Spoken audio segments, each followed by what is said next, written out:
نحمده ونصلي ونسلم على رسوله الكريم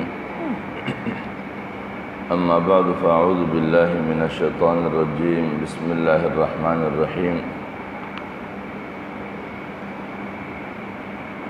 ولربك فاصبر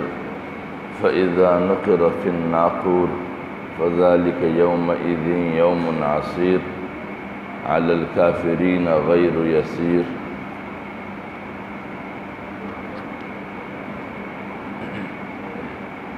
آج کی درس میں سورہ مدثر کی آیت نمبر 7 اور آیت نمبر 8، 9 اور 10 شامل ہے۔ گزشتہ دن جن آیتوں کی درس ہوئی تھی، آیت نمبر 4،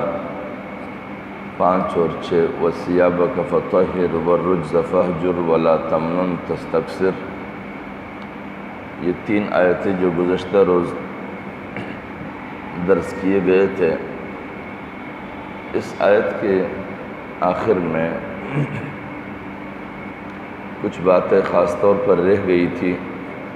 اور وہ وَلَا تَمْنُنْ تَسْتَكْثِرْ کی تحت تھے، اور اس کا مقصد یہ تھا وَلَا تَمْنُنْ تَسْتَكْثِرْ، ایسا بھی نہ کیا جائے کہ احسان کم کیا جائے اور بدلہ اس کا زیادہ سے زیادہ مانگا جائے یا حاصل کیا جائے، اور ایسا نہ کر کے احسان کرے اور بدلہ زیادہ چاہے۔ اور اس کا مقصد یہ بیان کیا گیا تھا کہ عموماً لوگ کسی کے ساتھ بلائی اور اچھائی کر دیتے ہیں ایک محدود مقدار میں، لیکن پھر اس کی چاہت ہوتی ہے کہ اس بلائی اور اچھائی کے بدلے اس فرد سے اب جو بھی میں چاہوں وہ کرواتا رہوں، یا اس پر جو بھی میں جبر ڈالتا رہوں یہ سہتا رہے، برداشت کرتا رہے، یا اس کے اوپر جتنا بھی میں احسان کرتا رہوں یہ احسان برداشت کرتا رہے اور میرے اس احسان تلے دبا رہے، کبھی بھی کوئی حق بات میرے سامنے نہ کہے۔ اگر وہ حق بات کہنے پر آئے تو میں نے اپنے اس احسان کو اتنے بار جتایا ہو کہ ہمیشہ ان کی نگاہوں کے سامنے میرے احسان آ جائے، اور وہ کبھی بھی میری غلطیوں کے اوپر انگلی نہ رکھے۔ تو ایسا نہ کیا جائے کہ احسان کیا جائے اور زیادہ سے زیادہ بدلہ اس کا چاہے، اور یا پھر یوں ہو کہ کسی کو مزدوری پر رکھا جائے اور مزدوری میں اس کی اجرت اتنی نہ ہو کہ اس کی 24 گھنٹے کی گھریلو ضروریات پوری ہو، بلکہ صرف اس کی مجبوری کو پیش نظر رکھتے ہوئے اسے مجبوراً کچھ پیسوں پر راضی کیا جائے، اور وہ اس لیے راضی ہو جائے کہ اگر وہ اس متعین مقدار کو بھی قبول نہ کرے تو پھر اس کے کھانے کے لیے کچھ نہ بچے، وہ بھوکا مرے۔ تو لہٰذا جس کو قوت لا یموت کہتے ہیں، قوت لا یموت اس غذا کو کہتے ہیں کہ آدمی اس کی باعث کم از کم زندہ رہ سکے، پیٹ تو نہ بھرے لیکن کم از کم زندہ رہ سکے۔ تو ہمارے آج کل کے جتنے بھی کارخانوں میں، فیکٹریوں میں، ملوں میں جو بھی مزدور ہے وہ قوت لا یموت کماتے ہیں، وہ اپنے محنت کی اجرت نہیں کماتے ہیں، اور مستقل بنیادوں پر کارخانے دار اور فیکٹریوں اور ملز کے مالک ان کے ساتھ ظلم کا معاملہ کر رہے ہوتے ہیں، ان کو ان کی محنت کا اجرت نہیں دے رہے ہوتے ہیں۔ تو اس کے نتیجے میں جو کئی سارے نقصانات آنے تھے، ان نقصانات میں خاص طور پر ایک معاملہ ہے اس طرح کے حالات میں عوام کی حالت، دوسرا اس میں ہے انسانی معاشرے پر خطرناک اثرات، اور تیسری اس میں ہے بیکاری کی مصیبت۔ عوام کی حالت اس میں کیا ہو جاتی ہے، اس تنگ حالی میں کہ جب زیادہ سے زیادہ حاصل کیا جائے تو اس میں یہ ہوتے ہیں کہ لوگوں کو، مزدوروں کو کم اجرت دی جائے اور خود زیادہ سے زیادہ کمایا جائے،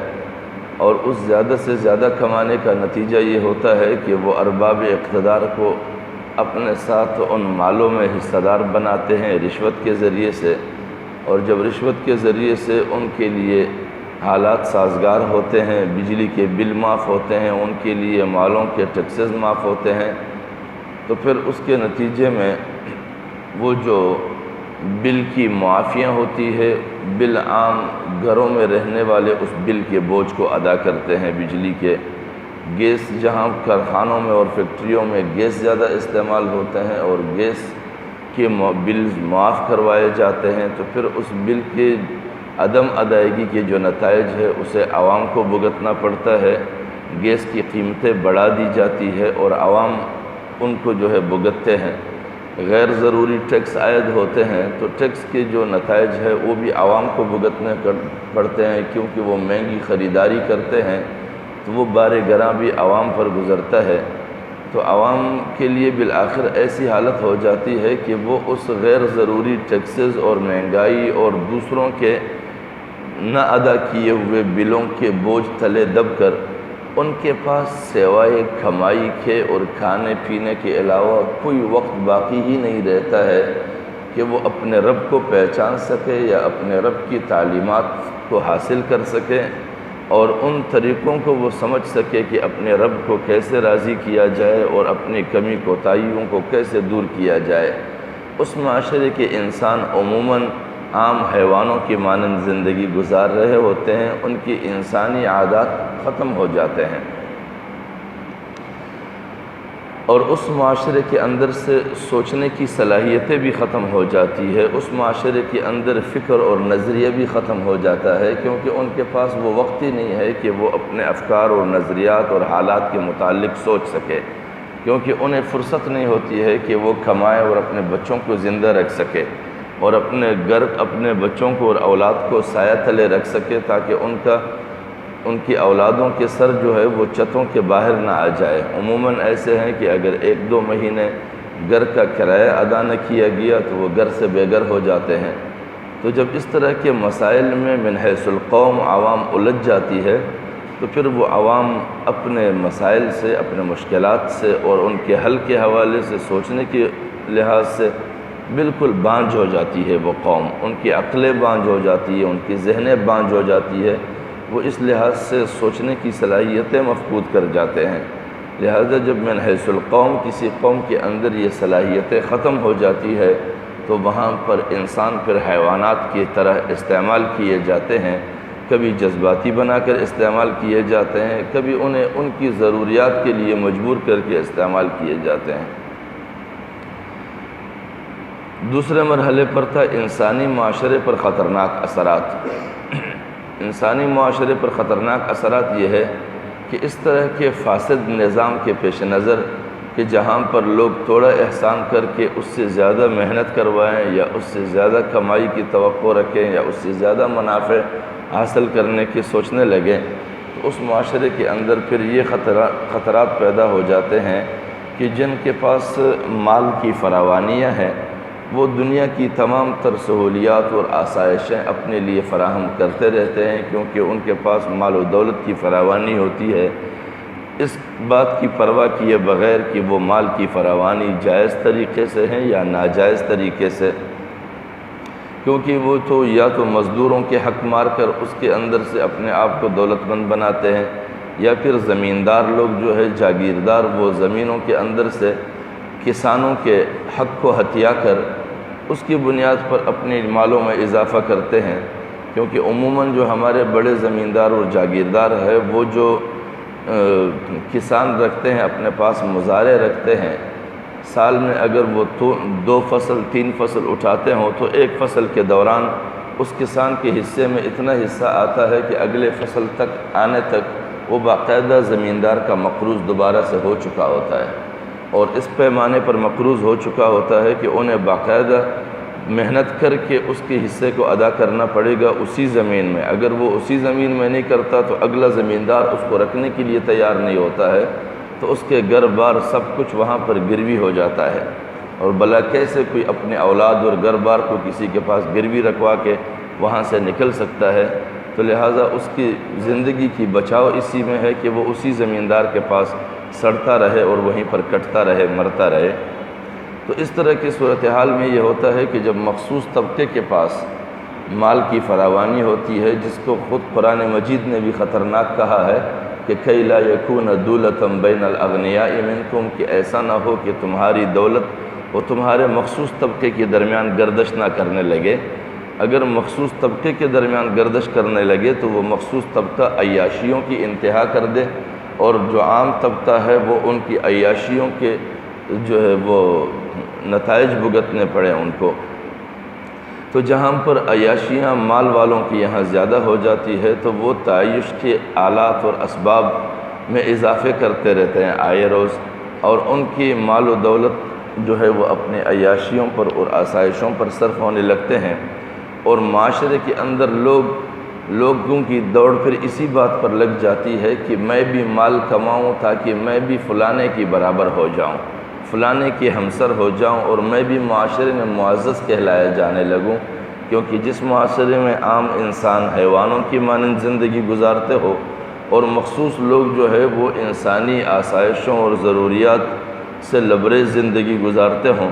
تو پھر دوڑیں اسی چیز میں لگ جاتی ہے، دوڑیں اخلاقیات کے استوارنے میں، اپنے عادات استوارنے میں، اپنی زبان کو سلیقے سے استعمال کرنے کی، اور اپنے آپ کو اور اولاد کو تربیت دینے سے ذہنیتیں کٹ جاتی ہے۔ پھر ذہنیتیں صرف مال کو بٹورنے کی دوڑ میں لگ جاتی ہے، دنیا کی تمام تر جائز ناجائز اسباب کو اختیار کر کے وہ بھی مالداری کے دوڑ میں لگتے ہیں تاکہ وہ دیگر مالداروں کے ساتھ برابری اختیار کر جائے۔ تو یہ معاشرے کا خطرہ ہے کہ پھر اس معاشرے میں لوگ اخلاقیات اور تعلیم اور صلاحیتیں پیدا کرنے میں کوئی سرگرمی اختیار نہیں کرتے، صرف دولت کمانے میں لگ جاتے ہیں۔ اور تیسرے نمبر پر تھا بیکاری کی مصیبت۔ بیکاری کی مصیبت یہ ہے کہ جب ٹیکس حد سے بڑھ جائیں اور لوگوں کے استعمال غیر ضروری حد تک ہو اور مال و دولت جو ہے وہ مخصوص ہاتھوں میں آئیں، تو پھر وہاں پر بیکاری کی مصیبت یہ کہ مخصوص طبقات جو بادشاہ کے زیر اثر رہتے ہیں اور بادشاہوں کی آؤبگت کرتے ہیں، مثلا ایک طبقہ ہے، اس کا کوئی کردار ذاتی طور پر نہیں ہے، لیکن باپ نے کسی زمانے میں کوئی کردار ادا کیا ہے، تو پھر وہ نسل در نسل باپ کے کردار پر کھانے کے لیے ملک کے خزانوں سے بیٹھے ہوئے ہوتے ہیں، عوام کی جیبوں سے کھانے کے لیے بیٹھے ہوئے ہوتے ہیں۔ جیسے کہ ہمارے یہاں مروجہ دور میں کوئی جو ہے وہ کسی بزرگ کا بیٹا ہے تو وہ ساری زندگی اسی بزرگ کے نام پر لوگوں سے کھاتا رہے گا، کوئی کسی شیخ الحدیث کا بیٹا ہے تو وہ ساری زندگی شیخ الحدیث کے بیٹے ہونے کے نام پہ کھائے گا، کوئی کسی بڑے سیاستدان کا بیٹا ہے تو وہ ساری زندگی اسی باپ کے نام پہ کھاتا رہے گا، کوئی کسی زمانے میں کسی کا باپ جو ہے وہ یا شہید ہوا ہے یا شہادت کا تمغہ اس کے سر پہ خواہ لٹکا دیا گیا ہے، تو اس کی اولادیں ساری زندگی اس شہادت کے نام پہ کھاتے رہیں قوم سے۔ تو اس طرح کے طبقات جو ہے پھر وہ ملک کے خزانے پر بارے گراں بن جاتے ہیں، اور ملک کی خزانے ان کی ضروریات اس لیے پورے کرتے ہیں کہ کیوں معاشرے کے اندر ایسے لوگوں کے نام و نمود بن چکا ہوتا ہے۔ جب ایسے لوگوں کی حمایتیں وقت کے حکمران کو حاصل ہو تو پھر باقی جو عوام ایسے افراد کے آگے پیچھے گھوم رہے ہوتے ہیں وہ بھیڑ بکریوں کی طرح ان کے ریوڑ ہوتے ہیں، اور وہ ان ریوڑوں کو ان بادشاہوں کے صدقے میں پیش کرتے ہیں۔ جہاں پر بادشاہ کی گزر ہوتی ہے یہ اپنے بھیڑ بکریاں انسانوں کی شکل میں ان کے سامنے جمع کرتے ہیں، اور ان سے داد پانے کے لیے اور ان سے انعام پانے کے لیے میدان میں آتے ہیں۔ تو اس کے نتائج پھر کیا پیدا ہوتے ہیں؟ ان کی نتائج یہ ہے کہ عوام کے اندر پھر ذہنیتیں وہ چاپلوسی کے اور غلامی کے اور ضلالت کے پیدا ہوتے ہیں، اور لوگ چاپلوسی کرتے ہیں، ضلالت کے اندر زندگیاں گزارتے ہیں، لیکن انہیں چاپلوس مزاجی اور غلامی کا احساس بھی نہیں ہوتا ہے کہ میں غلام ہوں یا میں چاپلوسی کر رہا ہوں۔ اپنی عزت نفس سے بھی ان کی ذہنیت بالکل پردے میں آ جاتا ہے، انہیں اپنی ذلت بھی نظر نہیں آتی، انہیں اپنی عزت نفس بھی دکھائی نہیں دیتی۔ پھر وہ چاپلوسی ایسے عمومیت اختیار کر جاتے ہیں کہ معاشرے کے اچھے بھلے عزت دار لوگ بھی چاپلوسی میں نکلتے ہیں، اور چاپلوسی اس لیے کرتے ہیں کہ اگر میں فلانے کی چاپلوسی کروں تو میں بھی باعزت اور باوقار سمجھا جاؤں۔ اور یہ بیماری کیوں پیدا ہوتی ہے؟ حضور نبی اکرم صلی اللہ علیہ وسلم کی روایت ہے جس میں وہ فرماتے ہیں ان الامیر اذا ابتغى ریبۃ فی الناس افسدہم، کہ جب امیر یعنی جو سربراہ ہے وہ لوگوں کے اندر خامیاں ڈھونڈنے لگے، کمیاں اور نقص ڈھونڈنے لگے کہ کن کن کے اندر کیا خرابیاں اور کیا نقص ہے، کیا جرائم ہے، تو پھر ان جرائم کی بنیاد پر ان کی کمزوریاں ان افراد کے رہنماؤں کے ہاتھ میں آ جاتے ہیں، اور ان کمزوریوں کی بنیاد پر پھر انہیں کہتے ہیں کہ معاشرے نے تو آپ کو اہمیت نہیں دی ہے، میں تمہیں اہمیت دیتا ہوں، آؤ میرے ساتھ چلو۔ پھر جب معاشرے کے وہ مسترد کیے ہوئے لوگ ان کے گرد اکٹھا ہوتے ہیں تو انہیں ذمہ داریاں دیتے ہیں، انہیں منصب دیتے ہیں، انہیں مقام دیتے ہیں، تو لازمی بات ہے ان لیڈروں کے عقیدت مند پھر اس کے اتباع بھی کرتے ہیں، ان کی عزت بھی کرتے ہیں، ان کی توقیر بھی کرتے ہیں، تو پھر وہ جو رہنما ہوتے ہیں جماعتوں کے وہ معاشرے کے اندر عزت دار لوگوں کو دکھاتے ہیں کہ آپ تو آئے روز ہمارے اوپر اعتراض کرتے تھے، نکتہ چینیاں کرتے تھے، ہماری غلطیوں پر انگلیاں اٹھاتے تھے، تو ہمیں مجبوراً ایسے لوگوں کو اٹھانا پڑا جن کے معاشرے میں کوئی حیثیت نہیں تھی، معاشرے والے ان کو پھینک چکے تھے، فلاں کو دے کے اس کی کیا حیثیت تھی، فلاں کو دے کے اس کی کیا حیثیت تھی، 2 ٹکے کی ان کی حیثیت نہیں تھی، ہم نے ان کے اوپر نگاہ ڈالی، ان کے اوپر توجہ دیا، آج دے کے وہ معاشرے کے معزز لوگ بن گئے ہیں۔ اور حضور نبی اکرم صلی اللہ علیہ وسلم فرماتے ہیں آخر قرب قیامت کی علامات میں سے یہ ہے کہ وساد القبیلۃ فاسقہم، قبیلوں کے فاسق لوگ جو ہے ان کے سردار بن جائیں گے، وکان زعیم القوم ارذلہم، اور قوموں کے ذلیل لوگ ان قوموں کے درمیان معزز کہلائے جانے لگیں گے۔ تو جب وہ سربراہ پھر ان معزز لوگوں کو قوم کے واقعاتاً معزز اور باوقار اور باعزت لوگوں کو دکھاتے ہیں کہ بے عزت لوگ میرے ساتھ ملے اور وہ مقام پا گئے، تو لہٰذا آپ بھی ہمارے طرف آئیں، آپ کو بھی ہم عزت دلواتے ہیں، تو پھر وہ قوموں کے اندر جو باعزت اور باوقار لوگ ہوتے ہیں، شریف النفس لوگ ہوتے ہیں، ان کو بھی اس بات پر آمادہ کرتے ہیں کہ وہ چاپلوس بنے، بے ضمیر بنے، بے فکر بنے، بے ذہن بنے۔ تو یہ باقاعدہ بے ذہنی اور بے فکری اور بے ضمیری کی فروغ کے لیے ایک عمل چل رہا ہوتا ہے، تو اس سے یہ تباہیاں پیدا ہو جاتی ہے۔ یہ گزشتہ درس سے منسلک ہے۔ آج کے درس کا عنوان وَلِرَبِّكَ فَاصْبِرْ، اور اپنے رب پر صبر کر، یعنی جو بھی حالات اور واقعات اٹھتے ہیں ان کے لیے عنوان ہے انقلاب کے لیے استقامت کی ضرورت، یعنی وہ طبقہ انسانیت میں سے اور اہل ایمان میں سے خاص طور پر جو معاشرے کے اندر ایک سوچ اور ایک عزم لے کر نکلتے ہیں کہ ہماری معاشرے میں تبدیلیاں پیدا ہو اور اس ضابطے اور قانون پر استوار ہمارا معاشرہ بنے جو قانون اور ضابطہ اللہ رب العزت کا دیا ہوا ہے، تاکہ ہم ان انعامات کے حقدار دنیا میں بھی بن سکیں جس دین کے اپنانے والوں کے لیے اللہ رب العزت نے دنیا میں انعام دینے کا وعدہ فرمایا ہے، اور آخرت میں بھی ہم اللہ رب العزت کے انعام یافتہ بندوں میں سے ٹھہریں۔ تو کہتے ہیں ایسے لوگوں کو اللہ کے لیے صبر کر دینا چاہیے، اللہ پر اس کا بھروسہ ہونا چاہیے۔ کیوں؟ اس وجہ سے کہ جب وہ میدان میں اترتے ہیں اور وہ معاشروں کی تبدیلی کی ذمہ داری اٹھاتے ہیں اور پھر وہ دعوت پہنچانے لگتے ہیں، تو ان کا وہ دعوت معاشرے میں رائج نظام کے سامنے باقاعدہ ایک خطرناک قدم ہوتا ہے، اور معاشرے کا جو رائج الوقت نظام ہوتا ہے وہ ظالمانہ نظام ہوتا ہے، بے دین نظام ہوتا ہے۔ اس نظام میں مخصوص طبقے نے عام انسانوں کو اپنے مفادات کے لیے استعمال کرنے ہوتے ہیں، لیکن اس طبقے کا یہ اقدام جو دین کی دعوت لے کر نکلتے ہیں وہ دعوت انسان کی آزادی کی تعلیم ہے، کیونکہ حضور نبی اکرم صلی اللہ علیہ وسلم فرماتے ہیں بعثنا لنخرج العباد، کہ اللہ رب العزت نے میری بعثت فرمائی ہے تاکہ میں لوگوں کو نکالوں من عبادت العباد، بندوں کی بندگی سے، الی عبادت رب العباد، بندوں کی پرورش کرنے والوں کی بندگی کی جانب نکالوں، تاکہ وہ اپنے حقیقی رب کو پہچان سکے اور اسی پر بھروسہ کرتے ہوئے اپنی زندگی کی ترقیاں کرتے ہوئے اللہ کے انعام کے حقدار ٹھہر سکیں۔ لہٰذا وہ لالچی طبقہ تمہارے مد مقابل آئیں گے اور وہ مد مقابل آ کر سب سے پہلے اس طبقے کو وہ مٹھانے کی دھمکیاں دیں گے۔ جب وہ مٹھانے کی دھمکیوں کے عمل میں اتریں گے اور آپ اپنی دفاع کریں گے اور اللہ پر بھروسہ رکھیں گے اور ان سے خوفزدہ نہیں ہوں گے، صبر کرتے رہیں گے حالات پر، جیسے حضور نبی اکرم صلی اللہ علیہ وسلم کو اللہ رب العزت نے فرمایا فاصبر، آپ صبر کیجئے،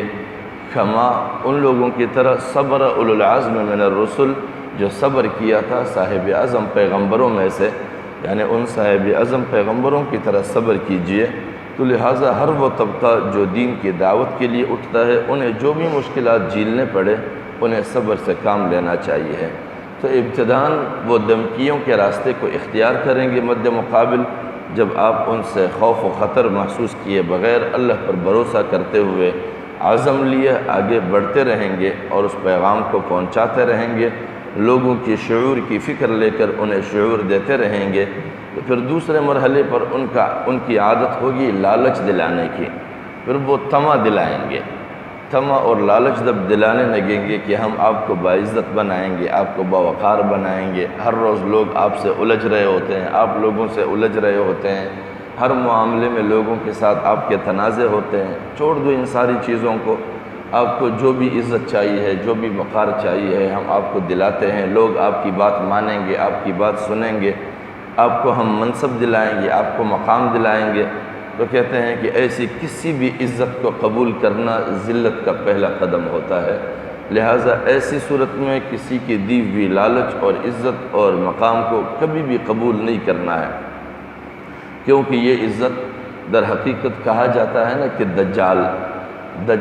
دجل سے ہے، اور دجل کہتے ہیں دھوکے کو، دجل کہتے ہیں دھوکے کو۔ اور عموماً جو بھی طبقہ جس زمانے میں لوگوں کو اپنے اصل مقصد سے ہٹا کر کسی ایسے راستے پر لگائیں جس کا کوئی مستقبل نہیں ہے، یہ دجال طاقتیں ہیں، وہ دجالی طاقت ہے، چاہے وہ جس زمانے میں ہو۔ تو لہٰذا جو بھی لوگ آپ کو بنیادی عزم اور سوچ سے ہٹا کر وقتی مناصب اور وقتی ذمہ داریوں اور وقتی مقام کی جانب ذہنیت کو راغب کریں، تو یہ خدا سے بھروسہ ہٹا کر دجال پر بھروسہ رکھنے کے لیے ایک طریقہ کار ہے۔ اور عموماً روایات میں یہ آتے ہیں کہ دجال اپنے پیروکاروں کو نوازیں گے، اپنے پیروکاروں کو عطا کریں گے، اور جو ان کے مخالف ہوں گے ان کے لیے دنیا کو جہنم بنائیں گے۔ اور عموماً یہ بھی روایت سننے میں آتے ہیں، وہ کہتے ہیں کہ دجال کے ایک ہاتھ میں جہنم ہوگا اور ایک ہاتھ میں جنت ہوگا، جو ان کے پیروکار ہوں گے ان کو وہ جنت میں ڈالیں گے، جو ان کے مخالف ہوں گے ان کو وہ جہنم میں ڈالیں گے۔ تو بعض علماء کرام فرماتے ہیں کہ ایسا نہیں ہے کہ واقعتاً ان کے ہاتھ میں جنت نظر آئے گا یا جہنم نظر آئے گا، بلکہ جنت یہ ہے وہ جو لوگوں کو طمع دلاتے ہیں اور لوگوں کو لالچ دیتے ہیں،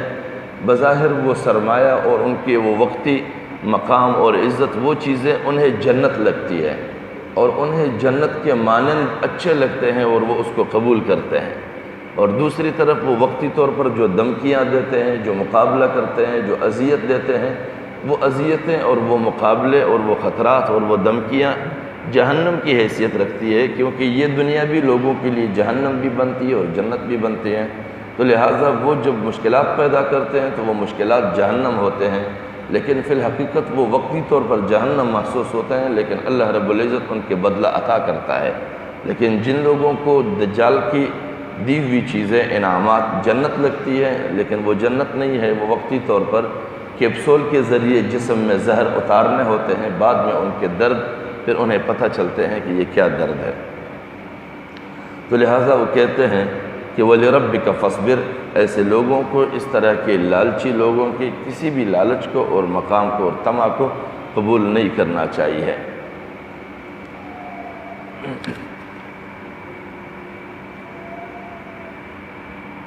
اس کے بعد قرآن کے انذار کا نتیجہ۔ قرآن کے انذار مقصد یہ ہے، یعنی قرآن جو ڈرانا چاہتا ہے وہ در حقیقت ایسا نہیں ہے کہ وہ خوفزدہ کرنا چاہتا ہے۔ خوفزدگی کا مقصد یہ ہے کہ انسان حواس باختہ ہو جائے اور وہ یہ فیصلہ نہ کر سکے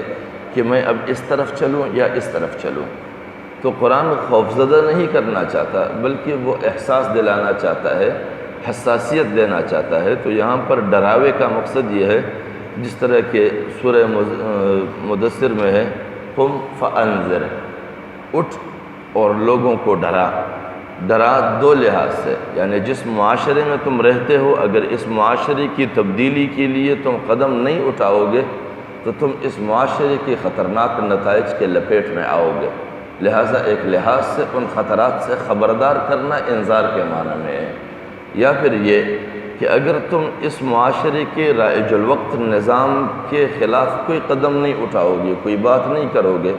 لوگوں کو شعور نہیں دلاؤ گے اور اس نظام کی جکڑ سے انہیں نکالنے کے راستے نہیں بتاؤ گے، اسباب نہیں بتاؤ گے، تو ایک لحاظ سے آپ کی یہ خاموشی اس رائج ظالمانہ نظام کے ساتھ معاونت ہے، اور اس معاونت کے نتیجے میں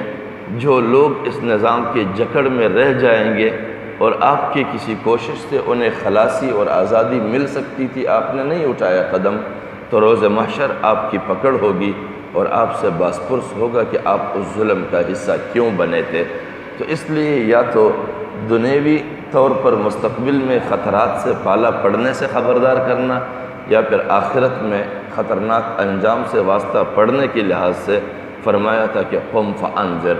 اب اس انذار کے حوالے سے قرآن مجید کہ انذار کے نتائج کیا ہیں، کہ دو قسم کے نتائج ہیں، یعنی اعلان حق کے بعد اور حقیقت واضح اور خبردار کرنے کے بعد ایک انکار کرنے والے ہوں گے اور دوسرا ماننے والے ہوں گے۔ جو لوگ انذار کی مخالفت کرتے ہیں، یعنی اس خبرداری کی عمل کی مخالفت کرتے ہیں، ان کے درجے مختلف ہوں گے۔ نمبر ایک، پہلا یہ درجہ ہے کہ اسے بات بتائی جائے تو وہ سن لیتا ہے لیکن وہ سمجھتا نہیں۔ اگر اسے پھر سمجھانے لگ جاؤ دلائل کے ساتھ، حالات کے ساتھ، واقعات کے ساتھ، تو پھر وہ اس مخالفت کو ترک بھی کر دیتے ہیں اور اس خبرداری کی عمل کو قبول بھی کر دیتے ہیں۔ دوسرا طبقہ وہ ہے جو اس دعوتی عمل کو اور اس خبرداری کے پروگرام کو سمجھتا تو ہے، لیکن وہ یہ سوچتا ہے کہ اگر میں اس عمل کو قبول کر لوں یا اس راہ کا ہمراہ بن جاؤں تو میرے لیے مفادات کا نقصان ہوگا۔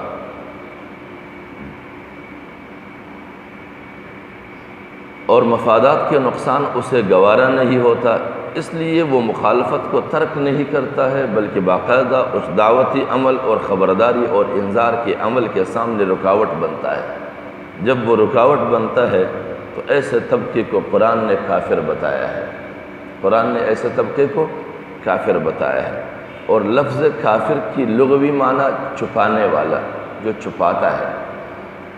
اور منکر کو کافر اس لیے کہتے ہیں، ایک ہوتا ہے جاہل، ایک ہوتا ہے کافر۔ جاہل یہ ہے کہ اسے کچھ پتہ نہ ہو،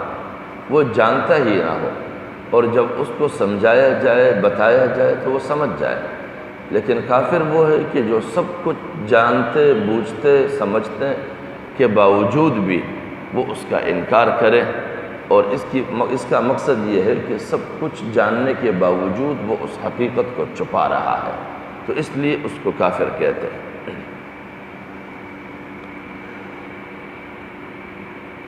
اس کے بعد آیت ہے فَإِذَا نُقِرَ فِي النَّاقُورِ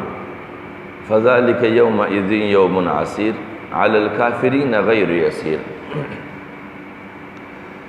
اب اس کا مقصد یہ ہوگا کہ ان آیتوں کی تشریح کہ یعنی جو حضرات انکار کرتے ہیں، سب کچھ جانتے بوجھتے، اس کے باوجود وہ انکار کرتے ہیں کسی چیز کی حقیقت کا، تو کہتے ہیں فَإِذَا نُقِرَ فِي النَّاقُورِ، جب بجایا جائے ناقور، یعنی ناقور اس کو جس کے سور کہتے ہیں، کہ جب وہ سور پھونک دیا جائے گا، فَذَلِكَ يَوْمَئِذٍ يَوْمٌ عَسِيرٌ، پس اس دن وہ دن بہت مشکل ہوگا، نہایت مشکل ہوگا، عَلَى الْكَافِرِينَ غَيْرُ يَسِيرٌ، منکروں کے لیے، کفار کے لیے وہ آسان نہیں ہوگا، غیر یسیر یعنی آسان نہیں ہوگا، سخت مشکل ہوگا۔ اب اس کے دو معنی ہیں۔ دنیا کے لحاظ سے بھی اور آخرت کے لحاظ سے بھی۔ عموماً ہمارے یہاں مفسرین کرام ان آیتوں کو پڑھ کر اس کو قیامت پر حمل کرتے ہیں اور قیامت کے حساب و کتاب پر حمل کر کے اس کے معاملے کو ختم کر دیتے ہیں، لیکن حقیقت یہ ہے کہ اللہ رب العزت دنیا میں اپنے قدرت کی اور اپنے طاقت کی نشانیاں دکھاتا ہے، کیونکہ مشرکین مکہ یا پھر کفار نے حضور نبی اکرم صلی اللہ علیہ وسلم کی دعوت کا جو انکار کیا اور اپنے مفادات کے پیش نظر ان کے مقابلے پر اتر آئے، تو پھر اللہ رب العزت نے قیامت کبریٰ سے پہلے ان کے اوپر قیامت صغریٰ بھی توڑ دیا تھا۔ اور وہ قیامت صغریٰ ان کے اوپر کیسے آ پڑی تھی؟ وہ قیامت صغریٰ جنگ بدر کی صورت میں بھی تھی، جنگ خندق کی صورت میں بھی تھی، اور جنگ خندق میں انہیں فرار ہونا پڑا۔ بہت بڑی تعداد کے باوجود انہیں جس طرح جس ذلت کے ساتھ دوڑنا پڑا، فرار ہونا پڑا اور پسپائی اختیار کرنی پڑی، تو یہ ان کے لیے قیامت صغریٰ تھی۔ اور سور پونکنا اس معنی میں ہوگا دنیا میں کہ جب جنگ کے لیے مد مقابل کے خلاف جنگ کا طبل بجایا جائے، اور جب وہ وقت آ جاتا ہے کہ کفر اور اسلام باہم ایک دوسرے کے مد مقابل ہو جائے، یا پھر دعوت حق اور باطل ایک دوسرے کے مد مقابل ہو جائے، تو اللہ رب العزت فرماتے ہیں پھر وہ گھڑی اور وہ وقت ان کے لیے آسان نہیں ہوتا، کیونکہ وہ صرف دنیا کے اسباب لے کر آتے ہیں اور وہ ایمان کے طاقت سے مکمل خالی ہاتھ ہوتے ہیں، تو ان کے اوپر ایسے حالات آتے ہیں۔ تو کہتے ہیں کہ اس طرح کے لوگوں سے آپ کو گھبرانے کی ضرورت نہیں ہے، اگرچہ وہ طاقتور ہیں، ان کے پاس سب کچھ ہے، لیکن اگر آپ دعوت کے فریضے کو حقیقت پر مبنی نبھائیں گے، لوگوں تک دعوت حق پہنچائیں گے، تو لوگوں کے اندر جو صلاحیتیں پیدا ہوں گی اور شعور پیدا ہوگا، وہ عقلی بصیرت اور عقل کی نگاہ سے اسلام کی خوبیاں اور کفر کی اور باطل طاقتوں کی ظلم اور جبر اور ناجائز دونوں کا خود جائزہ اور موازنہ کر سکے، تو اس ایمان کو ایمان بالمشاہدہ کہا جائے گا، یعنی مشاہدے کا ایمان۔ وہ دیکھ کر کھلے آنکھوں کے ساتھ ایمان کو قبول کیے ہوئے ہوتے ہیں، اور کھلے آنکھوں کے قبول کیا ہوا ایمان کبھی بھی اس کے ایمان کو لالچ کے مقابلے میں متزلزل نہیں ہو سکتا، طمع کے مقابلے میں متزلزل نہیں ہو سکتا، مقام اور عزت اور وقتی دولت کے مقابلے میں متزلزل نہیں ہوتا، کیونکہ وہ ایک واقعہ ہے قرآن مجید نے بیان کیا ہے کہ فرعون نے جب اپنے جادوگروں کو حضرت موسیٰ علیہ السلام کے مقابلے میں اکٹھا کیا تھا، تو سب سے پہلے جب تک ان پر حقیقت حق واضح نہیں تھا، تو وہ فرعون سے کہنے لگے کہ اَإِنَّ لَنَا لَأَجْرًا إِن كُنَّا نَحْنُ الْغَالِبِينَ، کیا ہمارے لیے انعام ہوگا اگر ہم موسیٰ علیہ السلام کے اوپر غالب آ جائیں؟ یعنی وہ ان کی پہلی حالت کو بیان کرتے ہیں کہ جب ان کے اوپر حقیقت منکشف نہیں ہوئی تھی دعوت حق کی، تو وہ فرعون سے انعام کا تقاضا کر رہے تھے، لیکن جب ان کو میدان میں اترنے کے بعد ان پر حقیقت واضح ہو گئی، تو پھر انہوں نے کہا کہ آمنا برب العالمین، کہ ہم اس پر ایمان لے آئے ہیں جو تمام عالم کی پرورش کرنے والے ہیں۔ تو فرعون نے اعلان کیا کہ لَأُقَطِّعَنَّ أَيْدِيَكُمْ وَأَرْجُلَكُمْ مِنْ خِلَافٍ، ایک طرف سے تمہارا ہاتھ کاٹ دیا جائے گا اور دوسرے سائڈ سے تمہاری پیر کاٹ دیے جائیں گے۔ ثُمَّ لَأُصَلِّبَنَّكُمْ فِي جُذُوعِ النَّخْلِ، پھر درخت وہ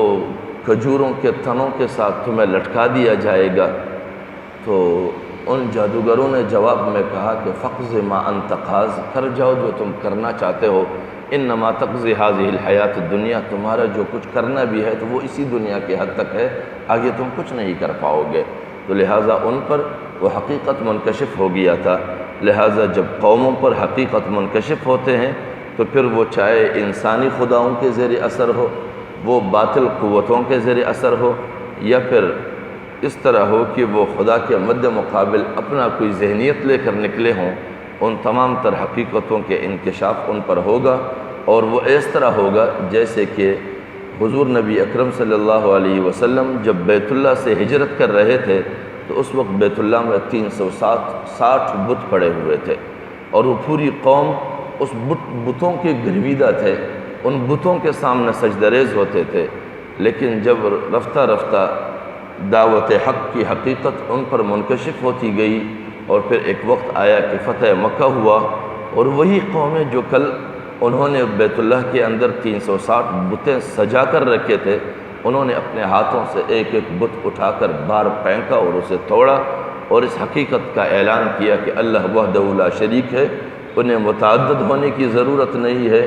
انہیں کہیں جانے کی ضرورت نہیں ہے، وہ ہم وقت ہر جگہ حاضر اور ناظر ہوتا ہے۔ تو لہٰذا یہ ہمارے ہاتھوں کے سجائے ہوئے بتوں کی کوئی حیثیت اور اہمیت نہیں ہے۔ اسی لیے بتایا جاتا ہے کہ جب ناقور بجے گا، یعنی ایک لحاظ سے قیامت کے لحاظ سے بھی سور پونکا جاتا ہے کہ جب دنیا درہم برہم ہو جاتی ہے، اور ایک یہاں پر دعوت حق منکشف ہونے کے ساتھ بھی ناقور بچتا ہے، اور پھر وہ طبقات جو اپنے خدائی کو لوگوں کے درمیان قائم کیے ہوئے ہوتے ہیں، اپنی قیادتوں اور لیڈری کو ترجیح دیتے ہیں، قوم پر حقیقتیں واضح نہیں ہونے دیتے ہیں، ان کی نگاہوں اور عقل پر پردے رکھے ہوئے ہوتے ہیں، ان کے لیے یہ ناقور بچتا ہے، اور قیامت کے حساب سے بھی وہ نہیں بچ سکتے ہیں۔ جب اس وقت ناقور بجے گا اور وہ دن واقع ہوگا، اور وہ دن ان کے لیے آسان بھی نہیں ہوگا، اور ان کے لیے نہایت دشوار بھی ہوگا وہ دن۔ تو یہ آج کے درس کے مقاصد تھے، اور اب اس درس کا خلاصہ یہ ہے۔ درس کا خلاصہ یہ ہے، آج کے درس کی یہ 2 آیتیں، وَلِرَبِّكَ فَاصْبِرْ فَإِذَا نُقِرَ فِي النَّاقُورِ فَذَلِكَ يَوْمَئِذٍ يَوْمٌ عَسِيرٌ عَلَى الْكَافِرِينَ غَيْرُ يَسِيرٌ۔ غالباً 4 آیتیں ہیں، یہ 7 سے 10 تک۔ ان آیتوں کے خلاصہ یہ ہے کہ حضور نبی اکرم صلی اللہ علیہ وسلم کو جو حکم دیا گیا تھا قم فانذر کے ساتھ، کہ اٹھ کر ان لوگوں کو ڈراؤ، اس کی تفصیل گزر گئی ہے۔ ڈرانے کا مقصد واضح کر دیا گیا۔ وہ مقاصد کیا ہیں؟ نمبر 1، خداوند تعالی ہی کو تمام طاقتوں سے بالاتر تسلیم کیا جائے۔ جو بھی طاقتیں ہمارے سامنے ہیں وہ ہماری آزمائش اور امتحان کے لیے ہے کہ ہم اللہ رب العزت کی برتر و بالا طاقت پر بھروسہ رکھ سکتے ہیں، یا پھر ہمارے سامنے موجود طاقتوں سے مرعوب ہو کر ہم حقیقت کو چھوڑ دیتے ہیں۔ نمبر 2، ہر قسم کے ظاہری طہارت اور پاکیزگی اختیار کرو، چاہے وہ لباس کی پاکیزگی ہو، وہ جسم میں داخل ہونے والی غذاؤں کی پاکیزگی ہو، یعنی کسی کے حق کو غصب نہ کیا گیا ہو، کسی کا ناحق مال نہ لیا گیا ہو، کسی کو لوٹا نہ گیا ہو، قوم کے خزانے سے اپنے شکم پوری نہیں کی گئی ہو، یا اپنے طاقت کا بے جا استعمال کر کے دوسروں کی زمینوں اور جائیدادوں پر قبضہ کر کے اپنے آپ کی جسم کی توانائی کی اسباب پیدا نہ کیے گئے ہوں۔ نمبر 3، اخلاق و اعمال اور خیالات کی پاکیزگی، یعنی حقیقی بنیاد پر اخلاق و اعمال اس درجے کی ہوں کہ جن کو دیکھ کر واقعتاً لوگ متاثر بھی ہوتے ہوں اور لوگ اپنے اعمال کو ان کی مانند بناتے بھی ہوں۔ ایسے نہ ہو کہ ایک دفعہ تو اس سے دیکھ کر لوگ متاثر ہوں، ان کے ساتھ دے جائیں، لیکن پھر بعد میں جب قریب سے دیکھتے ہیں تو اس سے بد اخلاق اس کے نہیں پاتے ہیں، وہ بدتمیز بھی ہوتے ہیں، وہ بد زبان بھی ہوتے ہیں، وہ بد کلام بھی ہوتے ہیں، تو وہ لوگ واپس متنفر ہو جاتے ہیں۔ عموماً ہمارے یہاں ایسا ہی ہوتا ہے کہ کچھ لوگ مذہبی حلقوں کے قریب جاتے ہیں، مذہبی حضرات کے ذاتی حلیوں کو اور ان کی عادات کو دیکھ کر متاثر ہوتے ہیں، جب قریب جا کے قریب سے دیکھتے ہیں تو واپس متنفر ہو کر پیچھے ہٹتے ہیں۔ پھر تو کہتے ہیں ایسی نہ ہو، وہ باقاعدہ اپنے آپ کو اخلاق اور اعمال اور خیالات سب کو درست رکھ سکتے ہوں۔ نمبر 4، انتفاع پسندی سے باز رہے، یعنی وہ کسی کے ساتھ معاملی احسان کر کے اس سے زیادہ بدلے کا طلبگار نہ بنتا ہو، یا اسے ہمیشہ کے لیے اپنے غلامی میں یا اپنے زیر اثر رکھنے کی کوشش نہ کرتے ہو احسان جتا جتا کر۔ نمبر 5، اللہ اور صرف اللہ پر بھروسہ کرو، کسی اور کی کوئی طمع اور امید نہ رکھا جائے۔ اور ساتھ میں یہ کہ جب یہ عمل چلتا رہے، جس عمل کو اللہ رب العزت نے قم فانذر کہا ہے، کہ ایک آدمی اگر خود باخبر ہو جائے، خود وہ حالات پر مطلع ہو جائے، خود حالات پر آگاہ ہو جائے، تو یہ خود آگاہی اس کی اپنے لیے نہیں ہے، بلکہ ان کی ذمہ داری بڑھ جاتی ہے کہ پھر وہ آگے دوسروں کو آگاہ کرے، دوسروں کو شعور بخشے، دوسروں کو صلاحیتوں سے نوازے، اور ان کو عقل کی بینائی کی صلاحیتیں ان میں پیدا کرے، اور ان کو بتا دے کہ آپ جن حالات میں جی رہے ہیں ان حالات میں جینے کا طرز اور سلیقہ کیا ہے، اور آپ نے کیا کیا کرنا ہے۔ تو کہتے ہیں قم فانذر، جب وہ انذار کے راستے کو اختیار کریں تو پھر اس طبقے کے لیے جو قوم کے درمیان مذہبی یا قومی یا علاقائی رہنما اور لیڈر بن کر جو قوموں کو دھوکہ دیتے ہیں، قوموں کو استعمال کرتے ہیں، قوموں کے لیے دشواریاں پیدا کرتے ہیں لیکن ہمدردی کے نام پر، اور وہ قسمیں بھی کھاتے ہیں۔ قرآن مجید کے اندر اور بھی متعدد ایسی آیتیں ہیں کہ وہ لوگوں کے سامنے ہلاکت کی اسباب پیدا کرتے ہیں، تباہی کے اسباب پیدا کرتے ہیں، اور پھر ان کے سامنے قسم بھی کھاتے ہیں وَلَيَحْلِفُنَّ إِنْ أَرَدْنَا إِلَّا الْحُسْنَى، قسم کھاتے ہیں کہ ہمارا اور کوئی ارادہ نہیں ہے سوائے تمہارے ساتھ اچائی اور بلائی کرنے کے، اور وَاللَّهُ يَشْهَدُ إِنَّهُمْ لَكَاذِبُونَ، اللہ رب العزت گواہی دیتے ہیں کہ یہ لوگ بدترین جھوٹے ہیں۔ تو لہٰذا ہمارے یہاں کئی سارے لیڈرشپ کے افراد، ان کی عادات یہی ہوتے ہیں کہ فی الحقیقت وہ مخصوص عالمی قوتوں کے علاقار ہوتے ہیں، وہ قوموں کو تقسیم کرتے ہیں تاکہ قوم میں فکری یکسانیت پیدا نہ ہو، نظریاتی یکسانیت پیدا نہ ہو، سوچ کی یکسانیت پیدا نہ ہو، مقاصد کی یکسانیت پیدا نہ ہو۔ ہر علاقے کے لوگوں کے اپنے اپنے الگ اور بے بنیاد اور بے مقصد قسم کی مطالبات ہو تاکہ وہ کبھی حل نہ ہو پائیں، اور بے اختیار قسم کے لوگوں سے ان کے مطالبات ہو تاکہ وہ کبھی حل کرنے کے اختیار نہ رکھتے ہوں۔ تو کہتے ہیں ایسے لیڈروں کے لیے جب یہ تمہارا دعوتی عمل چلے گا تو ایک دن ناقور بجے گا ان کے لیے، جب ناقور بجے گا تو قوم کے اندر وہ شعور اجاگر ہوگی، ان کی کردار پورے قوم پر واضح ہوگی۔ فَذَلِكَ يَوْمَئِذٍ يَوْمٌ عَسِيرٌ، تو وہ دن مشکل ہے، انتہائی ان کے لیے مشکل۔ عَلَى الْكَافِرِينَ غَيْرُ يَسِيرٌ، جو قوموں کے حق سے انکار کرتے ہیں، قوموں کے وسائل سے انکار کرتے ہیں، قوم کی رہنمائی میں جھوٹ بول کر سچائی سے انکار کرتے ہیں،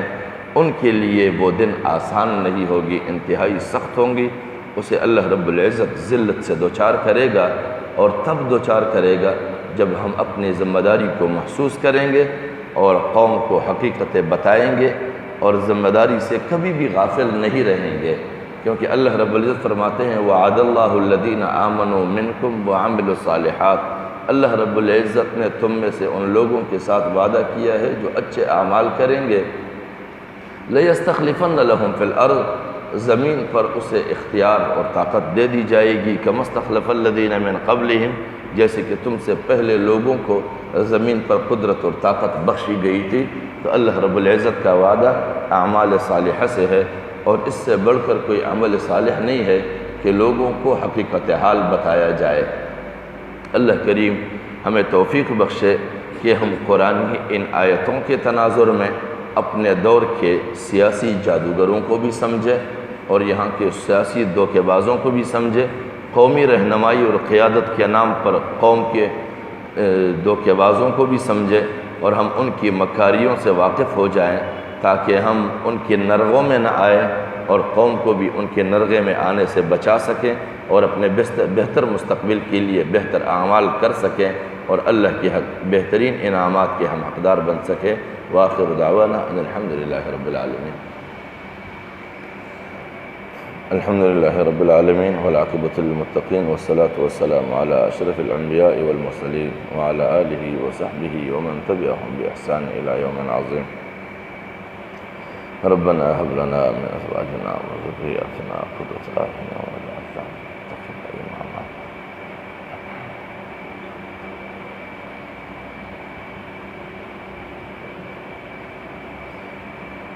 ربنا آتنا من لدنك رحمة وهيئ لنا من أمرنا رشدا،